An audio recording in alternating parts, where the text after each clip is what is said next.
Disons-le tout net, sans fonction, pas de métier, pas d'image, il n'y aurait pas de cours de la bourse, pas de moyen de se rendre compte que le niveau des océans augmente, les trains n'arriveraient pas à l'heure, on ne saurait pas quel temps il fait à Tombouctou, et bien d'autres choses encore.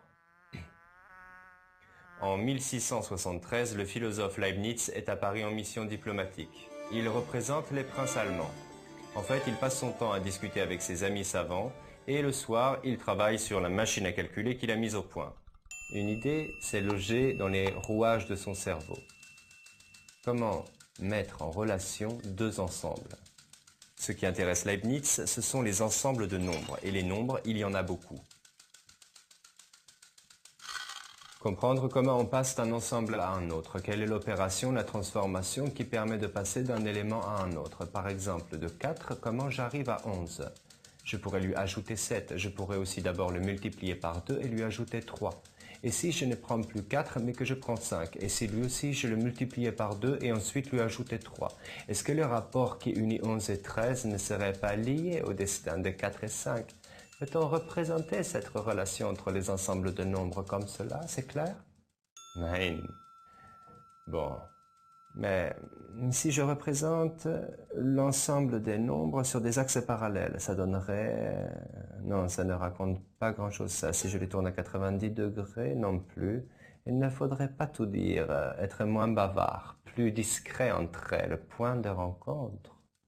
Oui, un point. La relation des ensembles de nombres devient un ensemble de points. Un chemin, une courbe, un dessin. En bas, les points de départ sur l'axe vertical. Les points d'arrivée, on trouve les uns en fonction des autres. Oh!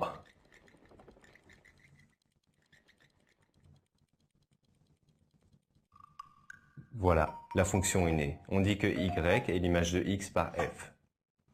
f de x est égal à 2x plus 3. Votre fonction, multipliée par 2, puis ajoutez 3. f de 4 est égal à 2 fois 4 plus 3 est égal à 8 plus 3 est égal à 11.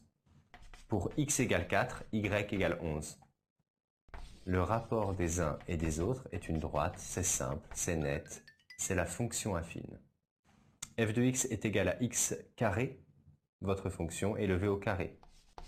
C'est bien élevé, c'est au carré, joli dessin. Il y a aussi la sinusoïde, je vous le fais les doigts dans le nez, mais une autre fois. Retenons ceci. En réfléchissant à la mise en relation des nombres entre eux, Leibniz fabrique un mot, comme il fabrique sa petite machine, en tâtonnant, en dessinant, à l'intuition. En mathématiques, il faut savoir penser avec la main.